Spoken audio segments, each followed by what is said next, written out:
안녕하세요. 태하의 듣는 이야기입니다. 오늘 들려드릴 이야기는 독립출판물 예슬 작가님의 이상소견이 있습니다 입니다. 제목을 보니까 뭔가 병원에 관련된 이야기인 것 같은데요. 부제를 보면 더 확실해지네요. 시리에 빠져 돌아보는 나의 자궁 이야기. 그리고 작가님 이름 어디서 보신 것 같지 않으세요? 네, 맞습니다. 제 타이틀과 사파를 그려주신 분입니다. 정말 능력자이신 것 같아요. 그림도 잘 그리시고 글도 잘 쓰시고.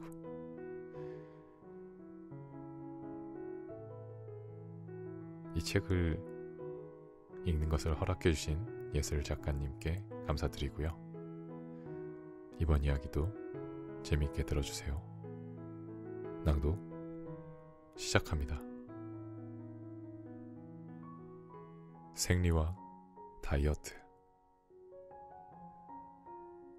생리와 자궁에 대해서 다소 귀찮은 시각으로 글을 쓰다 보니 괜히 미안한 마음이 들어서 이번엔 긍정적인 요소를 최대한 끌어내보기로 했다.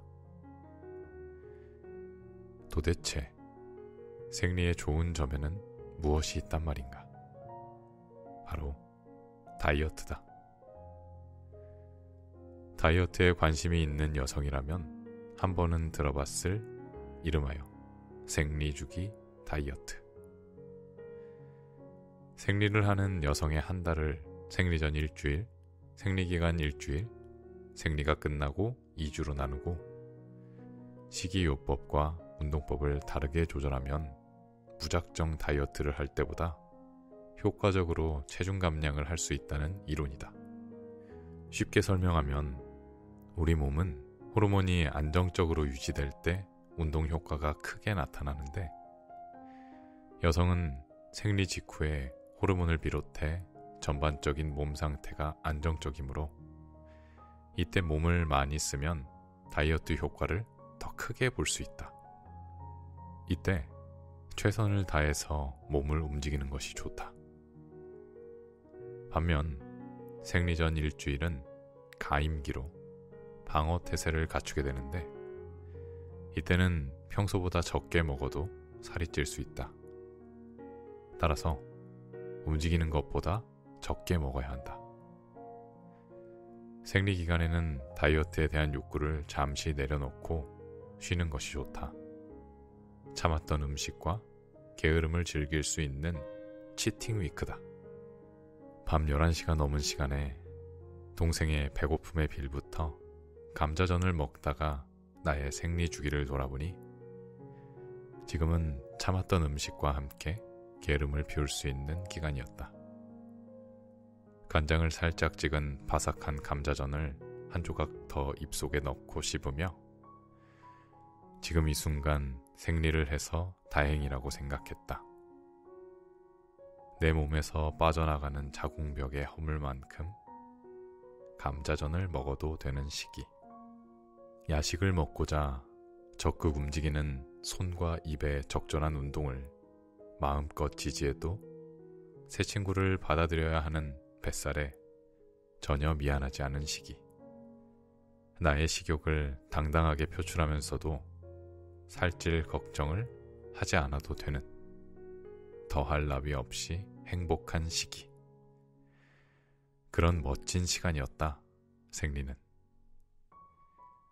비록 자기 전에 생리대를 한 번 더 교체하고 또 혹시 모르는 사태에 대비해 입고 있는 흰색 딸기 무늬 파자마 바지를 갈색 스펀지밥 파자마 바지로 바꿔 입고 침대에 누워야 하는 번거로움이 있을지라도 자정에 가까운 시간에 아무런 죄책감 없이 젓가락질을 할 수 있는 즐거움은 매우 크다. 불균형한 호르몬과 저하된 신진대사에 기대어 약 일주일간 무리한 운동은 피하고 철분과 칼슘을 충분히 섭취해야 하는 생리주기 다이어트는 생리를 하는 자궁의 존재에 감사하다는 말을 하고 싶은 하나의 이유가 되었다. 자궁이 없어 생리할 일이 없는 내 남동생은 생리주기 다이어트도 할 수 없다. 살짝 나온 배를 두드리며 야식을 먹은 것을 후회하는 동생을 보며 지금 내가 느끼는 이 안도와 다행스러움은 얼마나 고마운지. 함께 먹었지만 나는 후회할 필요가 없다. 자그마치 1년에 12번, 한 달에 약 일주일씩 1년에 84일 동안 나는 동생보다 더 행복하게 야식을 먹을 수 있다. 소란스러운 생리 속에서도 이런 긍정적인 순간이 있다.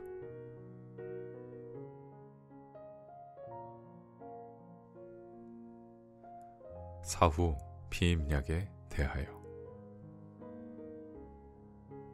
남녀간의 성관계를 경험하는 사람이라면 각종 피임법에 대해 한 번쯤 찾아보거나 생각해 봤을 것이다. 가장 쉬운 방법으로는 콘돔을 사용하는 것부터 여성이 생리주기에 맞춰서 피임약을 복용하거나 남성이 본인의 조절력을 믿고 지뢰 사정을 하는 등 다양한 피임법이 있다. 나 또한 보편적으로 많이들 행하는 여러 가지 방법을 시도해 봤는데 그중 가장 내 몸에 미안했던 사후 피임약에 관한 이야기를 해보려 한다. 성인이 되면서 자연스럽게 피임법에 관심을 두게 되었다. 분명 학창시절 성교육 시간이 있었고 그때도 뭔가를 배운 것 같기는 한데 막상 필요한 순간이 되자 제대로 기억나는 것은 하나도 없었다.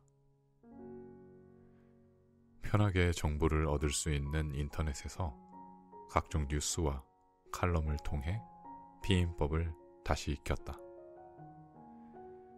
매번 내가 제대로 하는 걸까 하는 의문이 들었지만 공교육을 받던 시절처럼 누군가 정답을 알려주거나 그에 걸맞는 시험 점수가 있었던 것은 아니니 확신할 수 없는 불안함은 애정의 동반자였다. 대체로 대부분 95% 이상 거의 보편적인 과 같은 수식어를 믿고 사랑을 나눠야 했다. 자연스럽게 매달 하는 생리는 이번 달 내가 제대로 피임을 했는지 확인하는 수단으로서 새로운 의미가 더해졌다.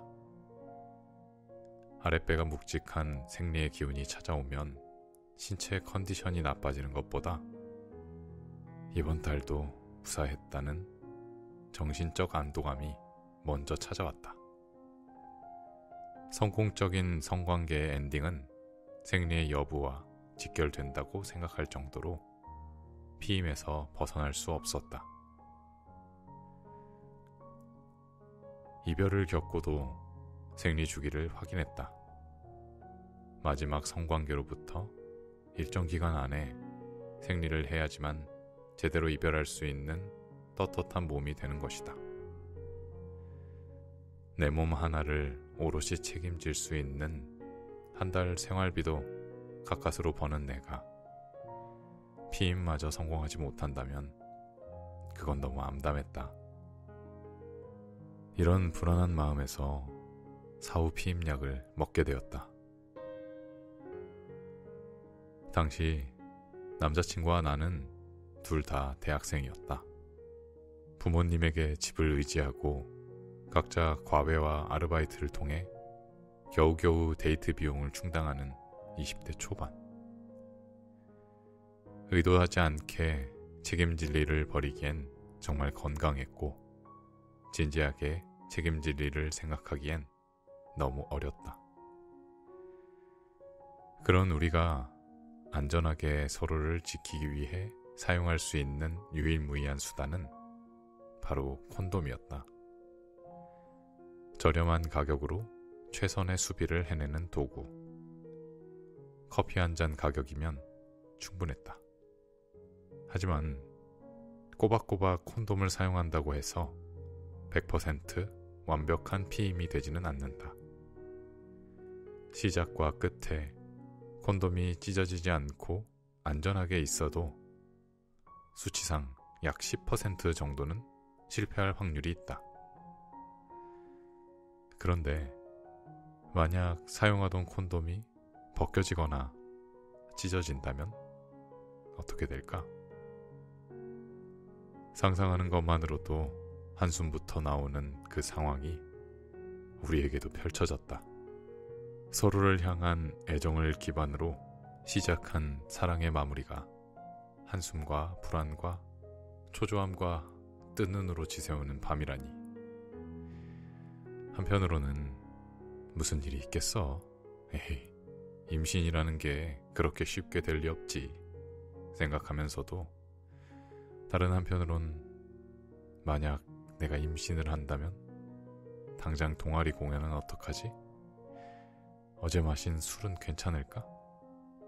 엄마랑 아빠는 일단 현관 비밀번호를 바꾸실 거고 그럼 제주도 비행기를 끊어서 당분간 할머니 집에 가 있어야겠다. 오빠는 나 차고 할까? 하는 오만 가지 상상이 끊어질 기미가 보이지 않았다. 다음날 오후 남자친구가 먼저 조심스럽게 사후 피임약에 대해서 이야기했다.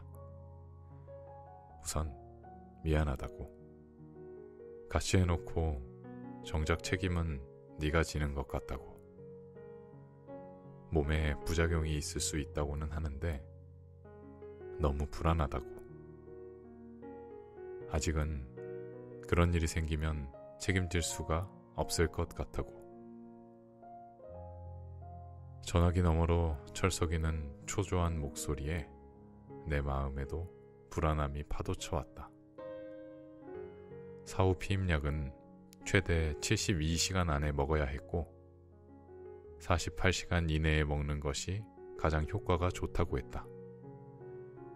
우리에겐 고민할 시간이 없었다. 1분이라도 72시간에 가까워지기 전에 결정해야 했다. 나는 애써 괜찮은 목소리로 병원을 다녀오겠다고 말했다. 그리고 동아리 공연 지원금을 받기 위해 들른 적이 있는 산부인과로 향했다. 그때보다는 조금 더 진지하고 무거운 발걸음을 내디디며 의사 선생님과 조우했다. 부작용이 많이 심할까요? 축 가라앉은 내 목소리에 의사 선생님은 사람에 따라 다르다고. 이것도 약이라서 부작용이 정말 심각할 정도면 약이 될 수 없다는 말을 처방전과 함께 건네셨다. 사후 피임약을 먹고 난 후 두통과 어지러움, 설사를 겪었다. 심리적으로 많이 긴장했는지 혹은 약의 부작용인지 구분할 수는 없었지만 나는 아팠다. 내 몸에 미안했다. 그리고 얼마 뒤 제대로 생리가 시작되는 것을 확인하고 나서야 한숨과 불안과 초조함과 뜬 눈으로 지새우는 밤에서 벗어날 수 있었다. 나는 그 이후로 다시는 사후 피임약을 먹지 않았다. 몸으로 체감하는 부작용도 있었지만 다시 생리할 때까지 내가 느껴야 했던 불완전한 감정들을 다시 마주하고 싶지 않았기 때문이다. 사랑하는 사람을 한순간에 시험대에 올리는 과정이 썩 편하지 않았다. 물론 사후 피임약은 인생이 바뀔 만한 실수를 막아주는 긍정적인 요소도 있다. 하지만 나는 혹시나 임신하더라도 행동에 책임을 다하자는 생각으로 이후에 성관계를 갖기로 했다. 그리고 그런 상황을 대비해서 미리미리 많은 준비와 공부를 하자고 마음먹었다.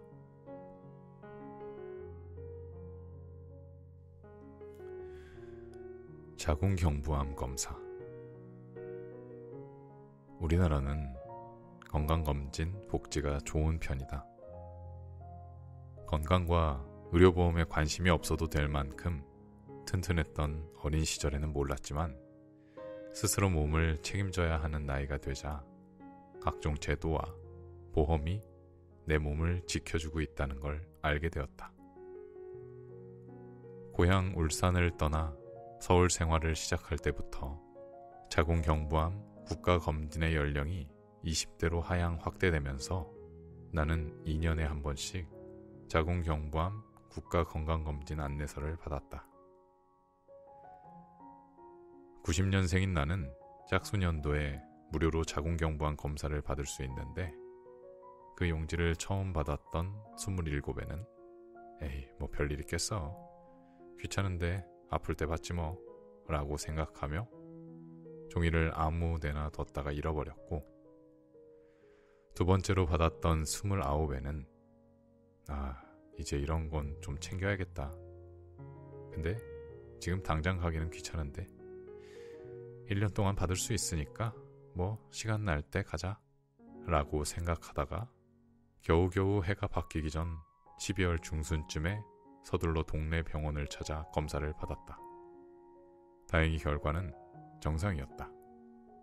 그리고 31, 세 번째 무료 검사 안내지 우편물이 도착했다. 이제는 나이 앞자리가 바뀌어서 건강을 생각하는 마음이 조금 더 커지기도 했고, 요가 강사 생활을 시작하면서 해부학을 공부하고 있던 터라 몸 구석구석에 관심이 더 많아졌다. 그 와중에 드문드문 친구의 친구 이야기라며 20대 후반과 30대 초반 내 나이 또래 여성들의 자궁질환 소식이 심심찮게 들려왔다. 나도 혹시나 하는 불안함에서 벗어나고 싶은 마음에 이번에는 연초부터 자궁경부암 검사를 받으러 갔다. 정말 별 생각 없이 평소에 무심하다 못해 방치에 가까울 정도로 무관심했던 자궁에 미안한 마음으로 병원을 예약했다. 방광염이나 지렴 증상이 생길 때면 종종 들러서 이젠 낯설지 않은 산부인과 로비에 앉아 공짜로 주는 사탕까지 쪽쪽 빨아먹으며 여유있게 기다렸다. 국가에서 지원하는 자궁경부암 무료 검사는 자궁경부 세포 검사다. 제대로 마음먹은 김에 병원에서 추천하는 대로 자궁경부 확대경 촬영도 하기로 했다. 매번 앉을 때마다 뭔가 민망하고 신경 쓰이는 일명 구료구자에도 대수롭지 않게 앉았다. 엉덩이를 내리라는 간호사 선생님의 멘트가 나오기도 전에 의자 굴곡에 딱 들어맞게 착석하고 의사 선생님을 기다렸다. 힘 빼세요. 질입구로 들어오는 질경의 자극에도 요가로 다져진 호흡을 가다듬으며 검사에 임했다. 하나, 둘, 셋, 끝났습니다. 마음속으로 숫자를 세며 세 번쯤 들숨과 날숨을 반복하니 검사가 끝났다. 이어서 자궁경부 확대경 검사를 진행했다. 이것도 아주 빠르게 쓱. 검사를 진행하는 동안 별일 있겠냐는 마음과 혹시라도 별일이 있으면 어떡하지 하는 불안함이 공존했다. 내가 걱정한다고 해서 이미 지나간 검사의 결과가 달라지는 것은 아니지만 뒤따라오는 긴장감은 어쩔 수 없었다. 저 괜찮죠? 편하게 마음을 먹었다고 생각했는데 검사가 끝나자마자 내 입에서 기다렸다는 듯이 나온 말은 괜찮음을 확신하려는 욕구였다. 자궁경부 표면에서 면봉이나 브러쉬로 세포를 채취해 검사하는 자궁경부 세포 검사는 검사에 일주일 정도 소요되기 때문에 당장 결과를 알 수 없지만 자궁경부를 확대경으로 직접 관찰하는 자궁경부 확대경 검사는 맨눈으로 즉각적인 판단이 가능하다. 우리 자궁경부는 동그랗고 볼록한 모양을 하고 있어요. 마치 사과처럼.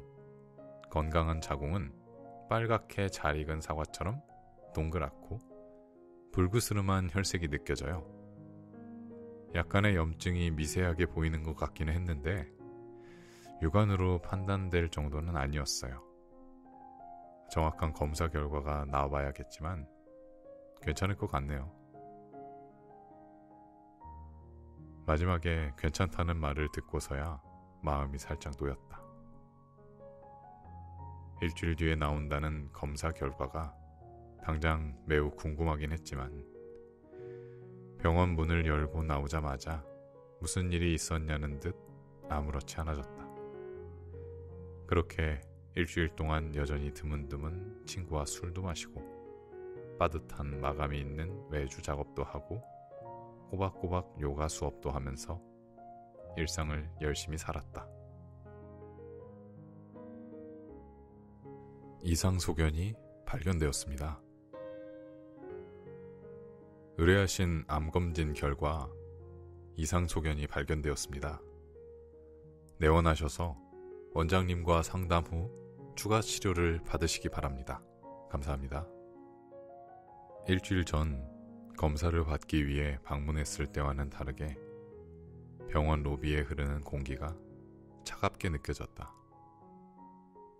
긴장을 풀 겸 정수기 옆에 비치되어 있는 무료 사탕을 입안에 넣어볼까 했지만 억지로 단 것을 먹는다고 해도 결코 달게 느껴질 것 같지는 않았다. 선생님, 저 심각한가요? 지난주에 자궁경부를 봤을 때는 크게 이상이 없어 보였는데 세포 검사에서 양성 반응이 나왔네요. 인유두종 바이러스 검사를 해봐야 할 것 같네요. 그렇지만 너무 걱정하지 않아도 돼요.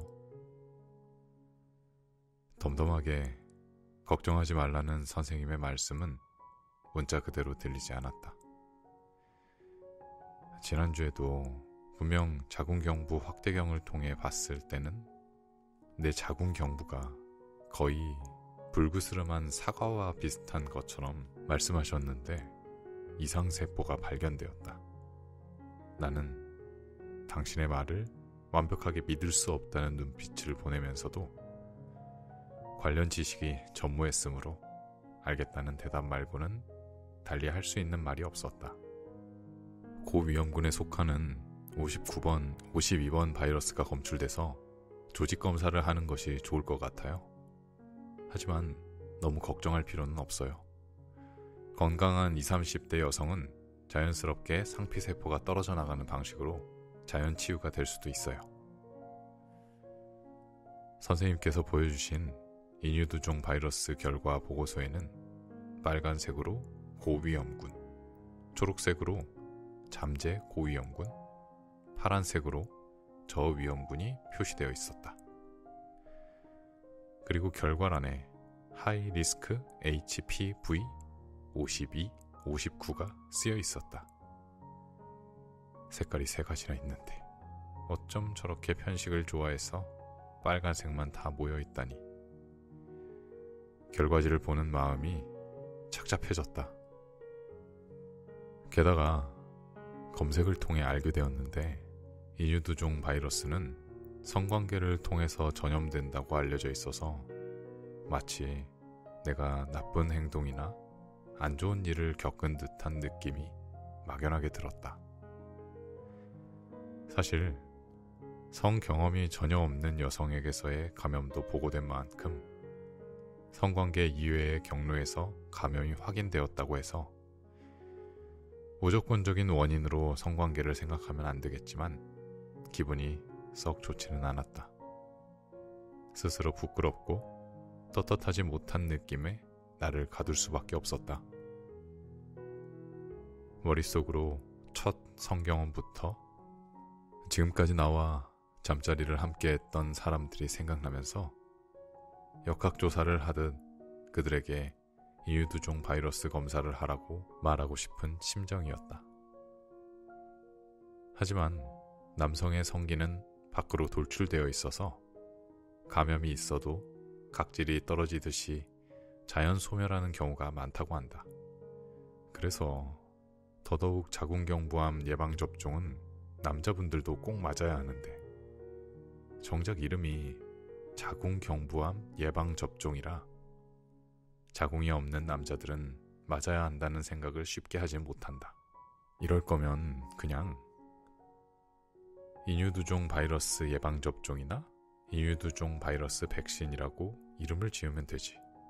왜 자궁경부암 예방접종이라고 불러서 서로 꺼리게 하는지 모르겠다.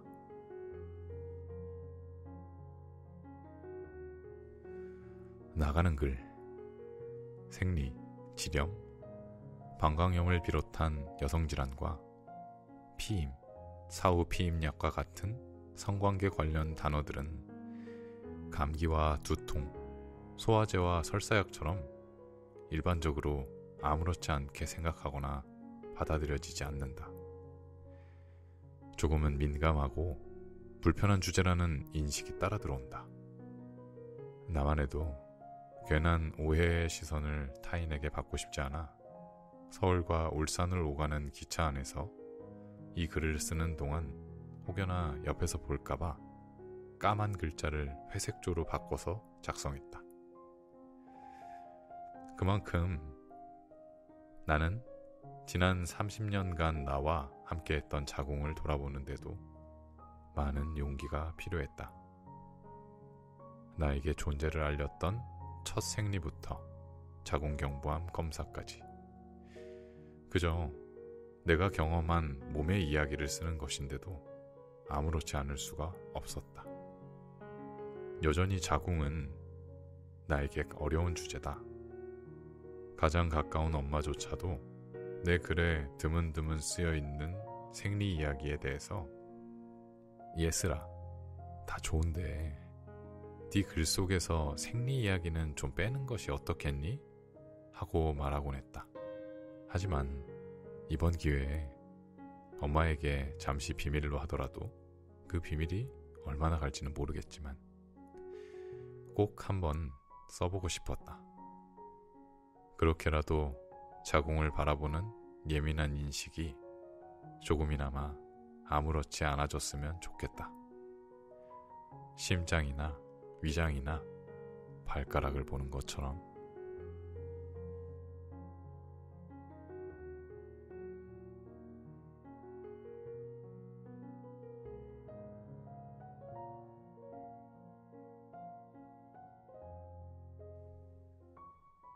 생리와 다이어트. 생리와 자궁에 대해서 다소 귀찮은 시각으로 글을 쓰다 보니 괜히 미안한 마음이 들어서 이번엔 긍정적인 요소를 최대한 끌어내보기로 했다. 도대체 생리의 좋은 점에는 무엇이 있단 말인가? 바로 다이어트다. 다이어트에 관심이 있는 여성이라면 한 번은 들어봤을 이름하여 생리주기 다이어트. 생리를 하는 여성의 한 달을 생리 전 일주일, 생리기간 일주일, 생리가 끝나고 2주로 나누고 식이요법과 운동법을 다르게 조절하면 무작정 다이어트를 할 때보다 효과적으로 체중 감량을 할 수 있다는 이론이다. 쉽게 설명하면 우리 몸은 호르몬이 안정적으로 유지될 때 운동 효과가 크게 나타나는데 여성은 생리 직후에 호르몬을 비롯해 전반적인 몸 상태가 안정적이므로 이때 몸을 많이 쓰면 다이어트 효과를 더 크게 볼 수 있다. 이때 최선을 다해서 몸을 움직이는 것이 좋다. 반면 생리 전 일주일은 가임기로 방어 태세를 갖추게 되는데 이때는 평소보다 적게 먹어도 살이 찔 수 있다. 따라서 움직이는 것보다 적게 먹어야 한다. 생리 기간에는 다이어트에 대한 욕구를 잠시 내려놓고 쉬는 것이 좋다. 참았던 음식과 게으름을 즐길 수 있는 치팅 위크다. 밤 11시가 넘은 시간에 동생의 배고픔의 빌부터 감자전을 먹다가 나의 생리 주기를 돌아보니 지금은 참았던 음식과 함께 게으름을 피울 수 있는 기간이었다. 간장을 살짝 찍은 바삭한 감자전을 한 조각 더 입속에 넣고 씹으며 지금 이 순간 생리를 해서 다행이라고 생각했다. 내 몸에서 빠져나가는 자궁벽의 허물만큼 감자전을 먹어도 되는 시기. 야식을 먹고자 적극 움직이는 손과 입의 적절한 운동을 마음껏 지지해도 새 친구를 받아들여야 하는 뱃살에 전혀 미안하지 않은 시기. 나의 식욕을 당당하게 표출하면서도 살찔 걱정을 하지 않아도 되는 더할 나위 없이 행복한 시기. 그런 멋진 시간이었다, 생리는. 비록 자기 전에 생리대를 한 번 더 교체하고 또 혹시 모르는 사태에 대비해 입고 있는 흰색 딸기 무늬 파자마 바지를 갈색 스펀지밥 파자마 바지로 바꿔 입고 침대에 누워야 하는 번거로움이 있을지라도 자정에 가까운 시간에 아무런 죄책감 없이 젓가락질을 할 수 있는 즐거움은 매우 크다. 불균형한 호르몬과 저하된 신진대사에 기대어 약 일주일간 무리한 운동은 피하고 철분과 칼슘을 충분히 섭취해야 하는 생리주기 다이어트는 생리를 하는 자궁의 존재에 감사하다는 말을 하고 싶은 하나의 이유가 되었다. 자궁이 없어 생리할 일이 없는 내 남동생은 생리주기 다이어트도 할 수 없다. 살짝 나온 배를 두드리며 야식을 먹은 것을 후회하는 동생을 보며 지금 내가 느끼는 이 안도와 다행스러움은 얼마나 고마운지. 함께 먹었지만 나는 후회할 필요가 없다. 자그마치 1년에 12번, 한 달에 약 일주일씩 1년에 84일 동안 나는 동생보다 더 행복하게 야식을 먹을 수 있다. 소란스러운 생리 속에서도 이런 긍정적인 순간이 있다.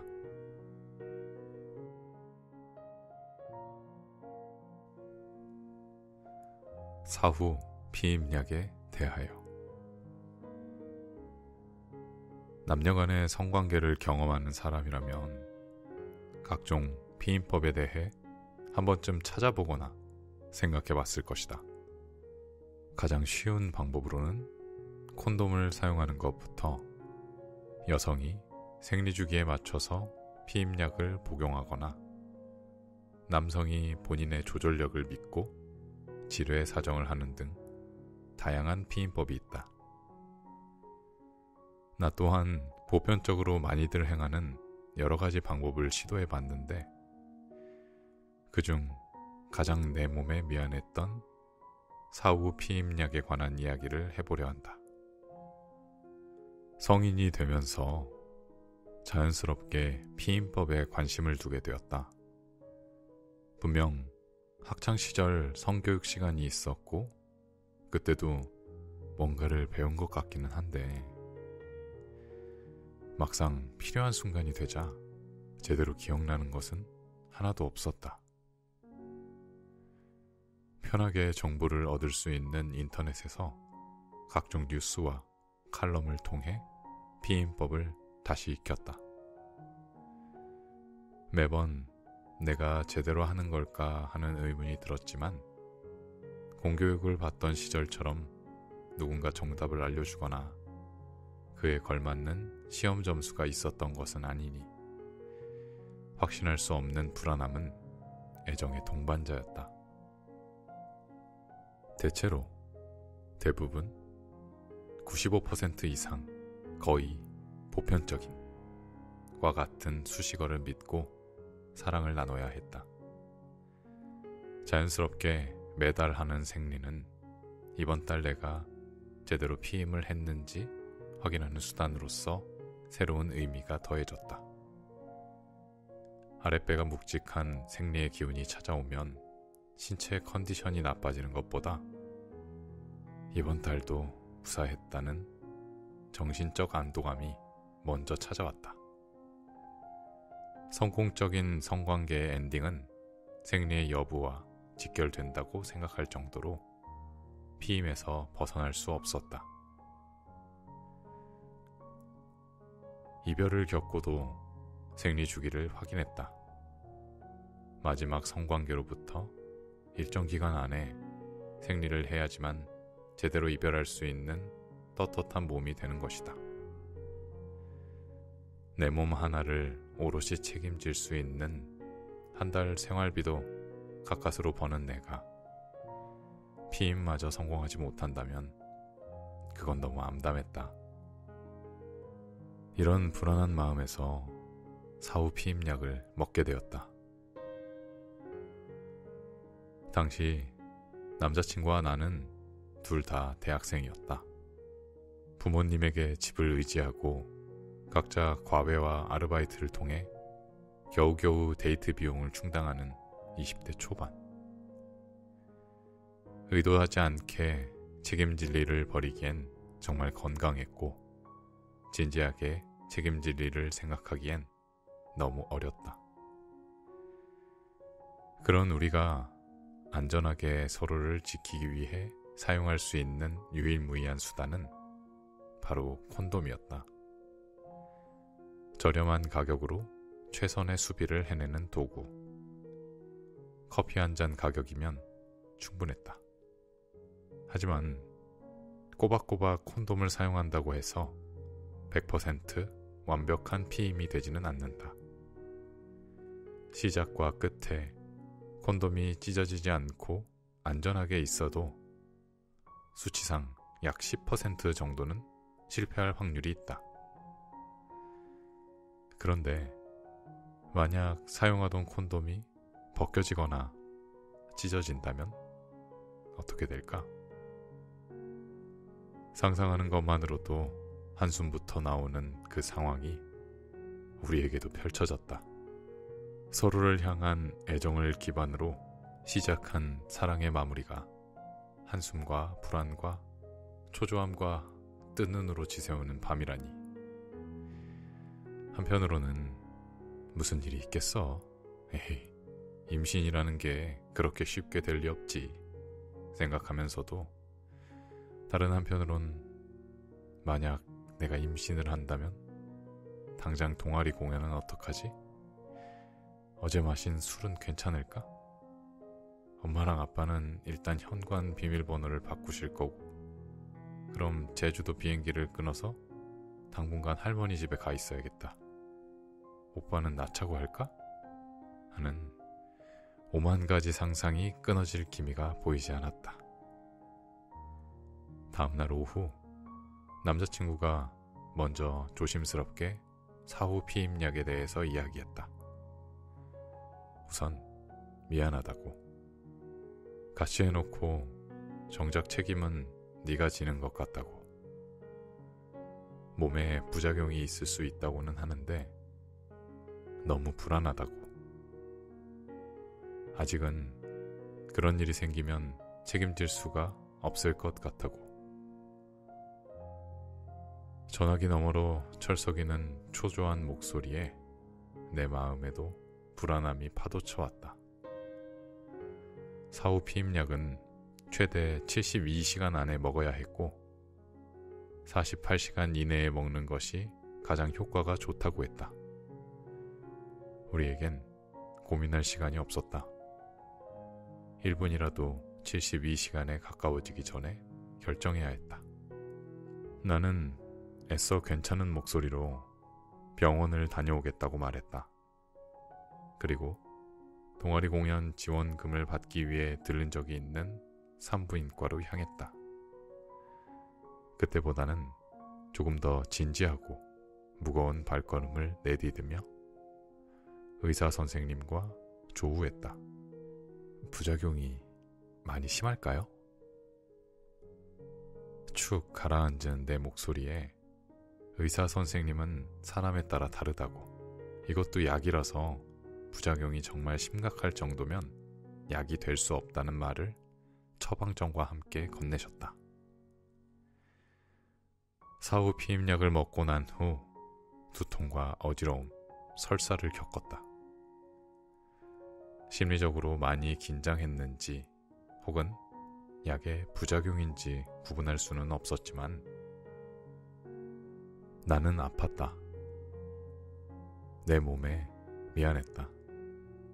그리고 얼마 뒤 제대로 생리가 시작되는 것을 확인하고 나서야 한숨과 불안과 초조함과 뜬 눈으로 지새우는 밤에서 벗어날 수 있었다. 나는 그 이후로 다시는 사후 피임약을 먹지 않았다. 몸으로 체감하는 부작용도 있었지만 다시 생리할 때까지 내가 느껴야 했던 불완전한 감정들을 다시 마주하고 싶지 않았기 때문이다. 사랑하는 사람을 한순간에 시험대에 올리는 과정이 썩 편하지 않았다. 물론 사후 피임약은 인생이 바뀔 만한 실수를 막아주는 긍정적인 요소도 있다. 하지만 나는 혹시나 임신하더라도 행동에 책임을 다하자는 생각으로 이후에 성관계를 갖기로 했다.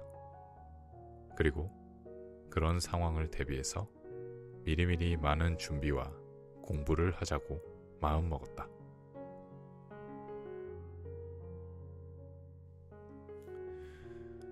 자궁경부암 검사. 우리나라는 건강검진 복지가 좋은 편이다. 건강과 의료보험에 관심이 없어도 될 만큼 튼튼했던 어린 시절에는 몰랐지만 스스로 몸을 책임져야 하는 나이가 되자 각종 제도와 보험이 내 몸을 지켜주고 있다는 걸 알게 되었다. 고향 울산을 떠나 서울 생활을 시작할 때부터 자궁경부암 국가검진의 연령이 20대로 하향 확대되면서 나는 2년에 한 번씩 자궁경부암 국가건강검진 안내서를 받았다. 90년생인 나는 짝수년도에 무료로 자궁경부암 검사를 받을 수 있는데 그 용지를 처음 받았던 27에는 에이 뭐 별일 있겠어, 귀찮은데 아플 때 받지 뭐 라고 생각하며 종이를 아무 데나 뒀다가 잃어버렸고, 두 번째로 받았던 29에는 이제 이런 건 좀 챙겨야겠다, 근데 지금 당장 가기는 귀찮은데 1년 동안 받을 수 있으니까 뭐 시간 날 때 가자 라고 생각하다가 겨우겨우 해가 바뀌기 전 12월 중순쯤에 서둘러 동네 병원을 찾아 검사를 받았다.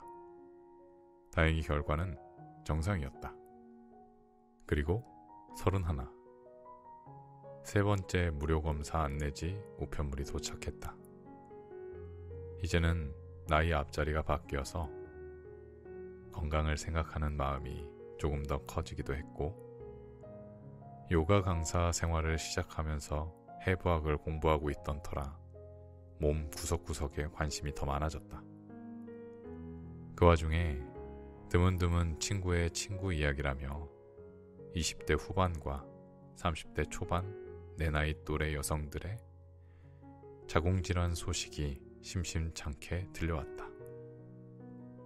나도 혹시나 하는 불안함에서 벗어나고 싶은 마음에 이번에는 연초부터 자궁경부암 검사를 받으러 갔다. 정말 별 생각 없이 평소에 무심하다 못해 방치에 가까울 정도로 무관심했던 자궁에 미안한 마음으로 병원을 예약했다. 방광염이나 지렴 증상이 생길 때면 종종 들러서 이젠 낯설지 않은 산부인과 로비에 앉아 공짜로 주는 사탕까지 쪽쪽 빨아먹으며 여유있게 기다렸다.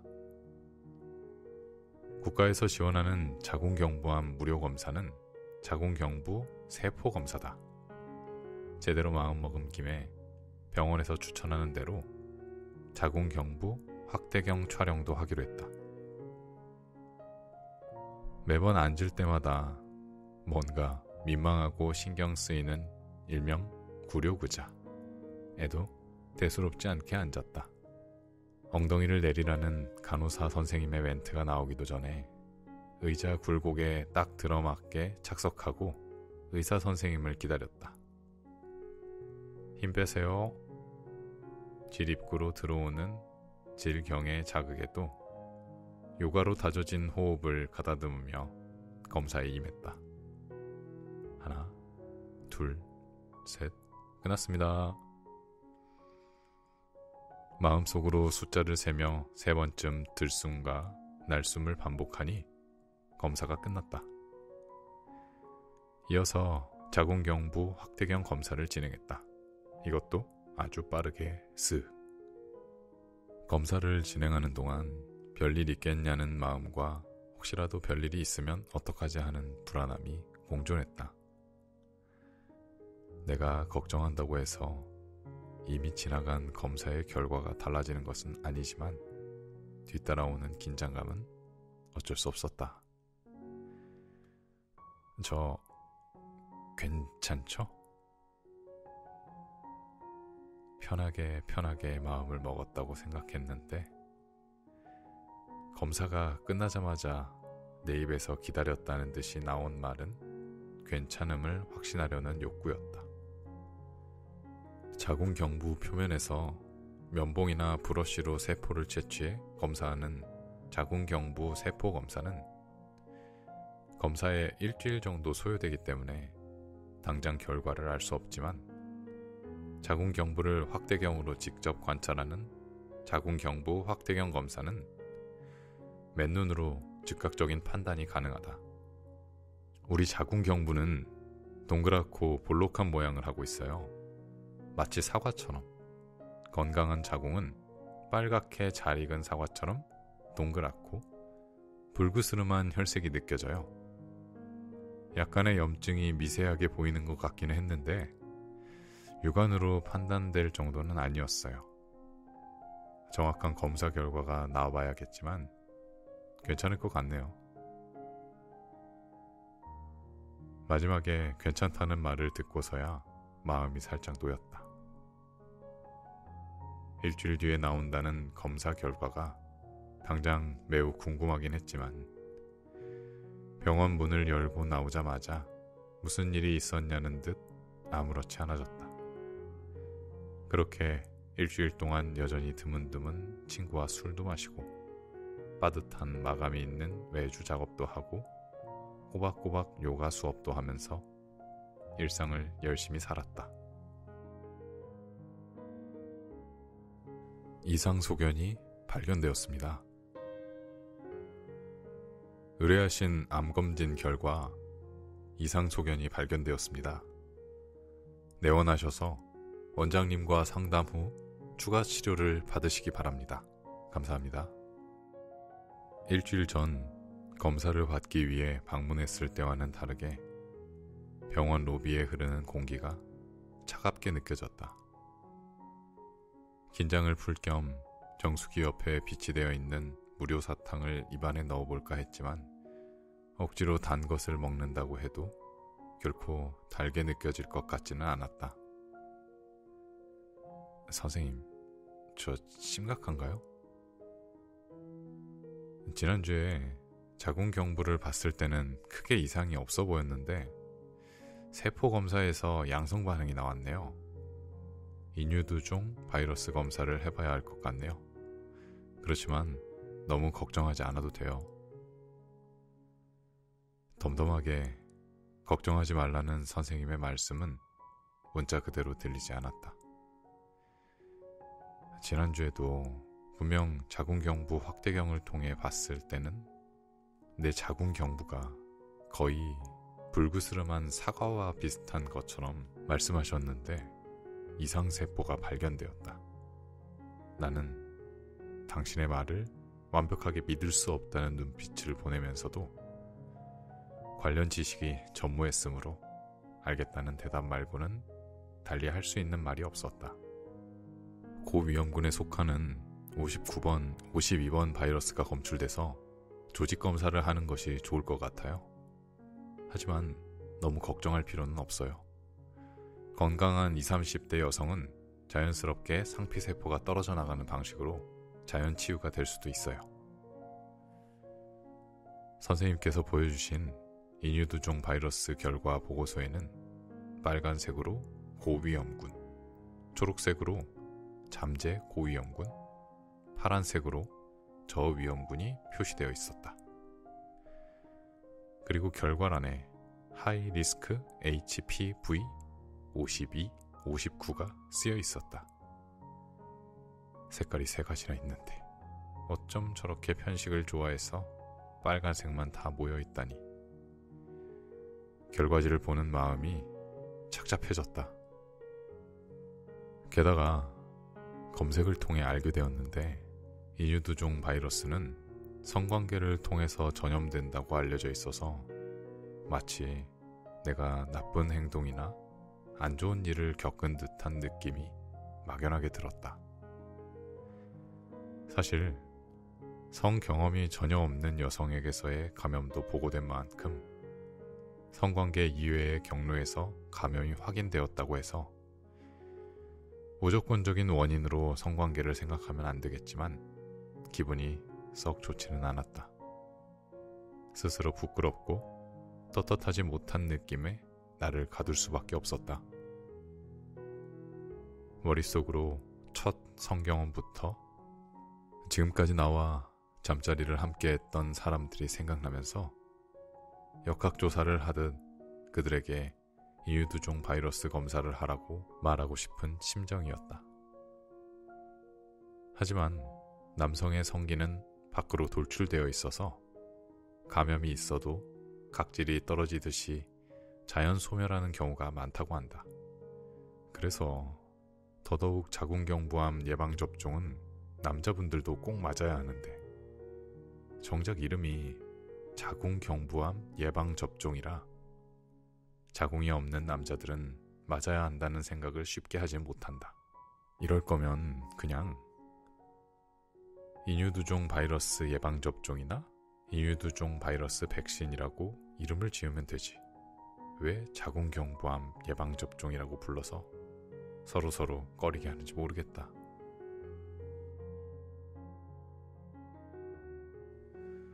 나가는 글, 생리, 지렴, 방광염을 비롯한 여성질환과 피임, 사후 피임약과 같은 성관계 관련 단어들은 감기와 두통, 소화제와 설사약처럼 일반적으로 아무렇지 않게 생각하거나 받아들여지지 않는다. 조금은 민감하고 불편한 주제라는 인식이 따라 들어온다. 나만 해도 괜한 오해의 시선을 타인에게 받고 싶지 않아 서울과 울산을 오가는 기차 안에서 이 글을 쓰는 동안 혹여나 옆에서 볼까봐 까만 글자를 회색조로 바꿔서 작성했다. 그만큼 나는 지난 30년간 나와 함께했던 자궁을 돌아보는데도 많은 용기가 필요했다. 나에게 존재를 알렸던 첫 생리부터 자궁경부암 검사까지 그저 내가 경험한 몸의 이야기를 쓰는 것인데도 아무렇지 않을 수가 없었다. 여전히 자궁은 나에게 어려운 주제다. 가장 가까운 엄마조차도 내 글에 드문드문 쓰여있는 생리 이야기에 대해서 예슬아, 다 좋은데 네 글 속에서 생리 이야기는 좀 빼는 것이 어떻겠니? 하고 말하곤 했다. 하지만 이번 기회에 엄마에게 잠시 비밀로 하더라도 그 비밀이 얼마나 갈지는 모르겠지만 꼭 한번 써보고 싶었다. 그렇게라도 자궁을 바라보는 예민한 인식이 조금이나마 아무렇지 않아졌으면 좋겠다. 심장이나 위장이나 발가락을 보는 것처럼